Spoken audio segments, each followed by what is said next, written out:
اغير مجريات الامور، عايز اخد المبادره، بلعب على المنافس. واعتقد الشوط الثاني احنا تقريبا كنا بنلعب على جون واحد، الماتش كان فيه واحد بس، وده معناه ان احنا مغيرين صح واحنا مسيرين المباراه مظبوط. بالنسبه للشق الثاني من السؤال، تركيز. هي الفكره ان الكره اوت بيتلعب او طويل بدربكه، وهي اتلطشت في وسط الدربكه كده، لازم اتفرج عليها لما اروح في التلفزيون كويس. كنا واقفين ازاي، ومين كان ماسك مين، ومين كان المفروض يقف ازاي وكده، عشان احدد الغلط فين. لكن انا بتكلم على اللعيبه طول الوقت على فكره التركيز لغايه اخر ثانيه من المباراه، لكن ده في الفتره الاخرانيه بالذات في الدوري مش بيبقى حاصل للاسف. هل يتحمل مستر كولر الهزيمه اليوم ام يتحملها اللاعبين؟ In wen Stunden die Niederlage von heute, Sie oder die Spieler? Wir. Echt?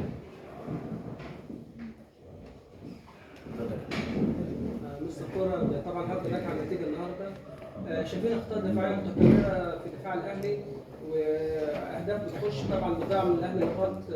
فهل في حل الاخطاء الدفاعيه في الاهلي باضافه عناصر جديده، محمود متولي او حد من الناشئين ممكن يدعموا خط الدفاع في النادي الاهلي؟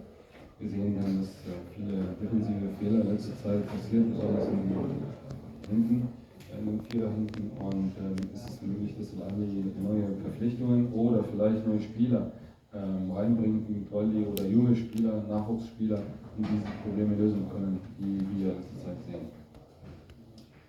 Ja, also aktuell, wir können ja keine neuen Spieler verpflichten. Das ist so, ja. Und neue Spieler ist, ja, ist möglich. Ja. Wir haben natürlich auch 7 verletzte Spieler, die natürlich auch in der Stammelf spielen können. Das ist so. Wir hoffen, dass die auch in den nächsten Wochen wieder zurückkommen und wir dann auch mehr Möglichkeiten haben zu variieren. Und junge Spieler, die sind teilweise mit dem Training mit dabei, aber das ist, wir sind ja hier bei Al-Ahly und das ist, wir brauchen natürlich auch Erfahrung, wir brauchen Spieler auch, die natürlich mit dem Druck auch umgehen können und aktuell denke ich, haben wir noch nicht so viele Spieler, die mit diesem Druck umgehen können. البداية طبعا اللعيبة جديدة مش هقدر ان انا دلوقتي اجيبها، لازم اتعامل مع القائمة الموجودة. احنا ممكن ان احنا نبدا ندخل ناس.